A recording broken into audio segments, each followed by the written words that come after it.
السلام علیکم رحمت اللہ وبرکاتہ۔ امید ہے کہ آپ سب خیریت سے ہوں گے۔ حضرت انس بن مالک رضی اللہ تعالیٰ عنہ فرماتے ہیں کہ رسول صلی اللہ علیہ وسلم نے ارشاد فرمایا، جب قیامت کا دن ہوگا تو پریشانی کی وجہ سے لوگ ایک دوسرے کے پاس بھاگے بھاگے پھریں گے، چنانچہ حضرت آدم علیہ السلام کے پاس جائیں گے اور ان سے عرض کریں گے، آپ اپنے رب سے ہماری شفاعت کیجیے۔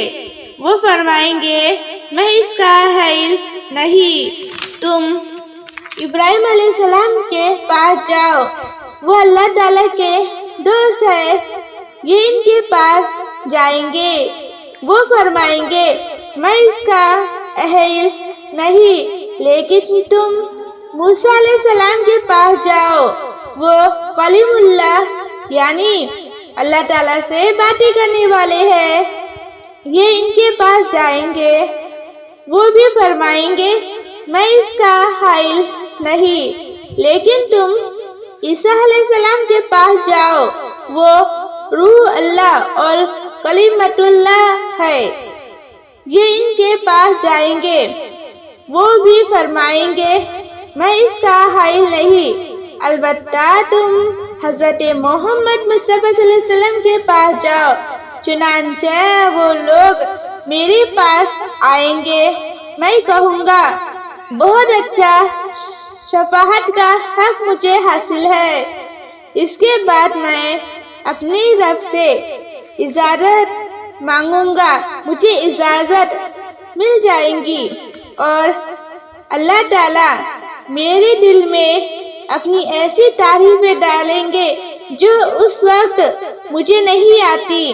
میں ان کلمات کے ساتھ اللہ تعالیٰ کی تعریف کروں گا اور سجدے میں گر جاؤں گا، ارشاد ہوگا، محمد صلی اللہ علیہ وسلم سر اٹھاؤ، کہو تمہاری بات مانی جائے گی، مانگو ملے گا، شفاعت کرو قبول کی جائیں گی۔ میں عرض کروں گا، یا رب، میری امت یعنی میری امت کو بخش دیجئے۔ مجھ سے کہا جائے گا، جاؤ، جس کے دل میں جوہر کے دانے کے برابر بھی ایمان ہو، اسے بھی جہنم سے نکال لو۔ میں جاؤں گا اور حکم کی تعمیل کروں گا، واپس آ کر پھر انہی کلمات کے ساتھ اللہ تعالیٰ کی تعریف کروں گا اور سجدے میں گر جاؤں گا، ارشاد ہوگا، محمد صلی اللہ علیہ وسلم سر اٹھاؤ، کہو تمہاری بات مانی جائے گی، مانگو ملے گا، شفاعت کرو قبول کی جائے گی۔ میں عرض کروں گا، یا اللہ، میری امت مجھ سے کہا جائے گا، جس کے دل میں ایک ذرہ یا ایک راہی کے دانے کے برابر بھی ایمان ہو، اسے بھی نکال لو۔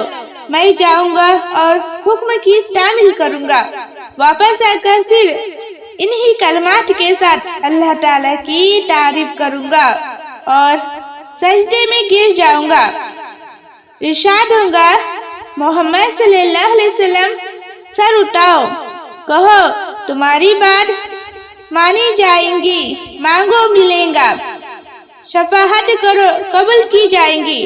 میں عرض کروں گا، یا اللہ، میری امت مجھ سے کہا جائے گا، جاؤ، جس کے دل میں ایک راہی کے دانے سے بھی کمتر ایمان ہو، اسے بھی نکال لو۔ میں جاؤں گا اور حکم کی تعمیل کر کے چوتھی مرتبہ واپس آؤں گا اور پھر انہی کلمات کے ساتھ اللہ تعالیٰ کی تعریف کروں گا، ارشاد ہوگا، محمد صلی اللہ علیہ وسلم سر اٹھاؤ، کہو تمہاری بات مانی جائے گی، مانگو ملے گا، شفاعت کرو قبول کی جائے گی۔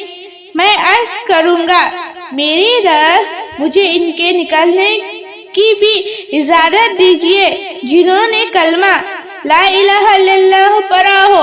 اللہ تعالیٰ ارشاد فرمائیں گے میری عزت کی قسم، میری بلند مرتبے کی قسم، میری بڑائی کی قسم اور میری بزرگی کی قسم، جنہوں نے یہ کلمہ پڑھ لیا ہے انہیں تو میں ضرور جہنم سے خود نکال لوں گا۔ حضرت ابو سعید خدری رضی اللہ عنہ کی حدیث میں اس طرح ہے کہ چوتھی مرتبہ آپ صلی اللہ علیہ وسلم کی بات کے جواب میں اللہ تعالیٰ ارشاد فرمائیں گے فرشتے بھی شفاعت کر چکے، انبیاء علیہ السلام بھی شفاعت کر چکے اور مومنین بھی شفاعت کر چکے، اب رحمان الرحیم کے علاوہ اور کوئی بھی باقی نہیں رہا۔ چنانچہ اللہ تعالیٰ مٹی بھر کر ایسے لوگوں کو روزہ سے نکالیں گے جنہوں نے پہلے کبھی کوئی خیر کا کام نہ کیا ہوگا۔ وہ لوگ روزہ میں جا کر کوئلہ ہو چکے ہوں گے۔ جنت کے دروازے کے سامنے ایک نہر ہے جسے نہر حیات کہا جاتا ہے۔ اللہ تعالیٰ اس میں ان لوگوں کو ڈالیں گے، وہ اس میں سے فوری طور پر تر و تازہ ہو کر نکل آئیں گے، جیسے دانہ سیلاب کے کوہرے میں پانی اور کھاد ملنے کی وجہ سے فوری اگ آتا ہے، اور یہ لوگ موتی کی طرح صاف ستھرے اور چمکدار ہو جائیں گے۔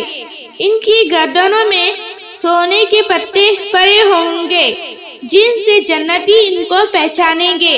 یہ لوگ جہنم کی آگ سے اللہ تعالیٰ کے آزاد کردہ ہے، انہوں نے اللہ تعالیٰ نے بغیر کسی نیک عمل کیے جنت میں داخل کر دیا۔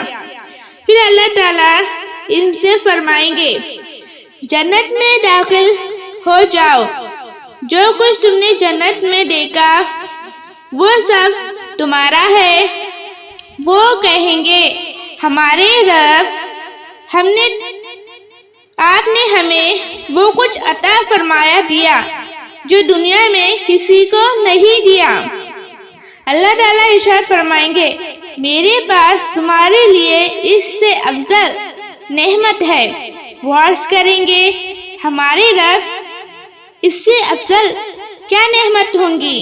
اللہ تعالیٰ فرمائیں گے میری رضا، اس کے بعد ہم بھی تم سے کبھی ناراض نہیں ہوں گے۔ فائدہ، حدیث شریف میں حضرت عیسیٰ علیہ السلام کو روح اللہ اور کلمۃ اللہ اس وجہ سے کہا گیا ہے کہ ان کی پیدائش بغیر باپ کے صرف اللہ تعالیٰ کے حکم کن سے اس طرح ہوئی ہے کہ جبریل علیہ السلام نے اللہ تعالیٰ کے حکم سے ان کی ماں کے گریبان میں پھونکا، جس سے وہ ایک روح اور جاندار چیز بن گئے۔ یہ ہمارے محمد صلی اللہ علیہ وسلم میں جو اپنی امت کے لیے بھی اللہ سے شفاعت کریں گے، جو صرف امت امت کہیں گے، جس میں کے دل میں اپنی امت کے لیے خیال ہے۔ ہمیں چاہیے کہ ہم اپنے محمد صلی اللہ علیہ وسلم پر درود شریف پڑھیں۔ میری بہنوں، ہم روزانہ محمد صلی اللہ علیہ وسلم پر درود شریف پڑھیں، کھانا پکاتے پکاتے، اٹھتے بیٹھتے، جھاڑو کرتے کرتے، ہر چیز پہ محمد صلی اللہ علیہ وسلم پر درود بھیجے میری بہنوں، جو ہمارے لیے قیامت کے دن اور جہنم سے نکال کر جہنم کو جنت میں لانے والے ہیں۔ میری بہنوں، ہمیں چاہیے کہ ہم محمد مصطفیٰ صلی اللہ علیہ وسلم پر درود بھیجے اور قیامت کا خیال رکھے اور نیک عمل کرے۔